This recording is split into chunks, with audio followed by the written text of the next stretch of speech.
Back, just getting our way through hour two here on a Thirsty Thursday edition of Liquid Lunch. I'm John Tobacco, and usually we mix it up once a day.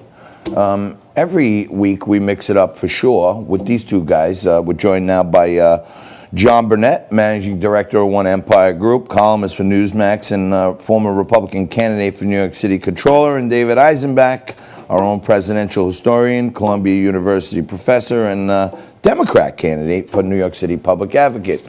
Boys, thank you for joining us again. The big question on everyone's lips, and I'm going to go to David first because he's an academic, is it time to reopen schools?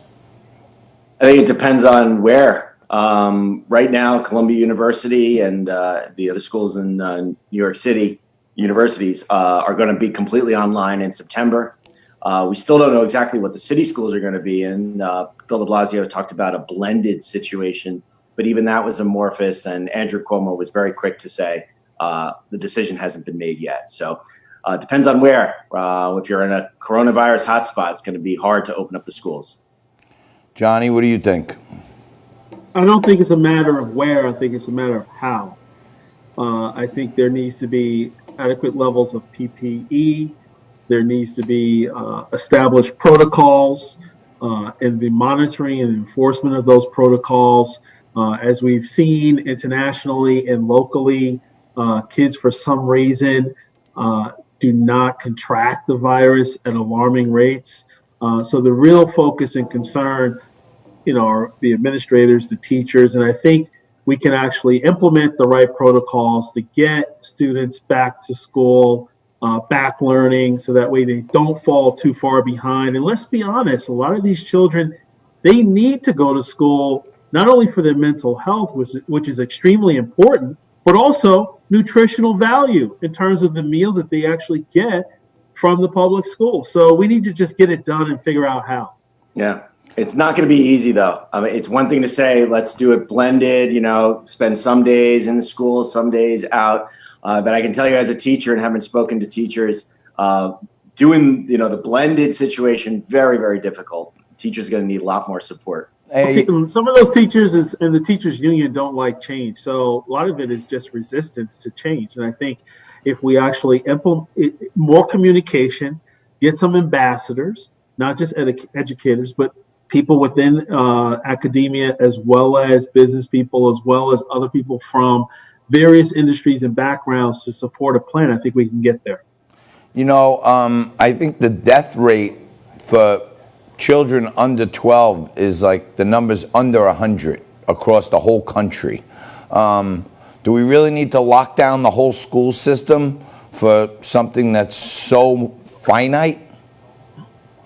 It's a very hard call, John. I mean, we are talking about children, and they have died. And if you reopen the schools in the middle, this is why the test is where. I mean, if you're reopening in the middle of a hotspot, I think is insanity. If you're in a place where you're not seeing the great infection rate, then the risk can be taken, but not in a hotspot. Not in a hotspot. So I would say, David, you think in anywhere there's a spike, we should not even be considering opening the schools.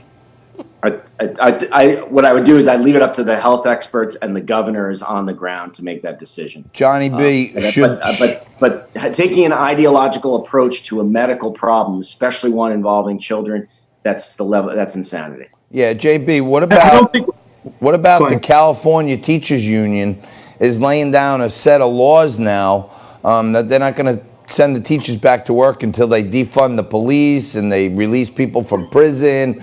I mean, what is this becoming here? The unions are running policy now? I think this is a great time to do what? To bust the unions. There's a lot of people out there ready, willing, and able to teach. This is an opportunity. Just like in business, when there's a disruption, that creates an opportunity for new entrants. And you know what? There's a lot of teachers, up-and-coming teachers, teachers with youth, teachers with the overwhelming passion to teach children, not just from the textbook, but real life. This is an opportunity to uproot and change the system, and we need to take advantage of it. I agree. It's shameful. Anybody, whether it's a president threatening to cut school funding, if you don't open up the schools, or if it's a union trying to bring all these other issues into the discussion. If you're bringing ideology to a medical question involving children, shame on you.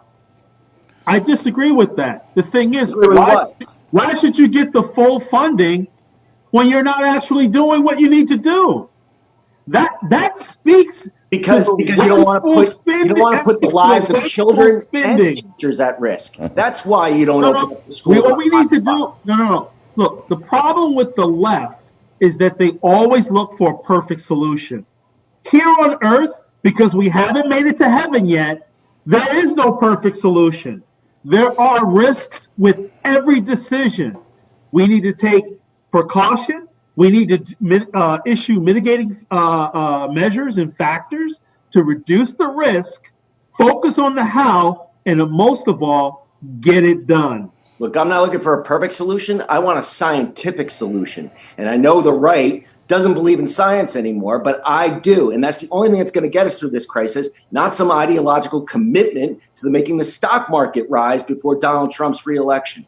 Here it is, Columbia academic actually using the word science and then also implementing, financial investments. You know what? How about taking a weighted average?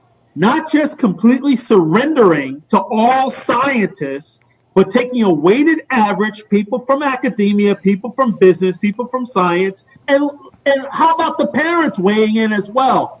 So that way we have a blended approach as far as how we move forward and not completely surrender to the scientists. Regarding a medical question, I would look to a doctor before I would look to a businessman. Look at the impact. Yeah, well, the thing is, it's not only about medical, Dave, because, I just want to weigh in here. Kids are losing their mind, and they're perfectly healthy, but they're having other tangential effects of being locked in their house, not being around other people and stuff. So what's the downside of that? Related to the medical's one thing. What about the psychological, mental, and the sociological issues that these kids are facing? They matter too. They do matter, and that would be part of the medical discussion on whether to open up schools or not. But taking an ideological approach, like, again, whether it's a union or whether it's a president, if you're looking for a political win here, shame on you. Got it. All right. There should be no politics here. It should be That's what I'm saying, John. What the right thing to do is, but we just have a different approach there. All right. I like that. You guys, finally, you're not just playing, patty cake with each other, which is good. Pelosi and McConnell seem to be hurtling towards a showdown. The Democrats want like $3 trillion. Supposedly the Senate Republicans are going to unveil a $1 trillion package. They want to, extend this boost in the unemployment. Is 3 million really necessary right now, JB? 3 trillion? David's people, they just want to buy votes. They're not even trying to buy votes. They're trying to buy people's souls. This is crazy. The thing is, in many states, employers are finding it difficult to get people to come back to work because they're making more money with the unemployment benefits at the federal and state level. Look, the thing is, we need to take care of the forgotten men and women across this country, but we also need to structure this fifth package, right? Fifth one is supposed to be the charm. Structure this package where it empowers the working class, but it actually goes to the people who need it. Maryland just came out with a $500 million fraud in terms of unemployment. People are actually at work, but also collecting a check. We need to do this in a responsible way and not waste taxpayer money.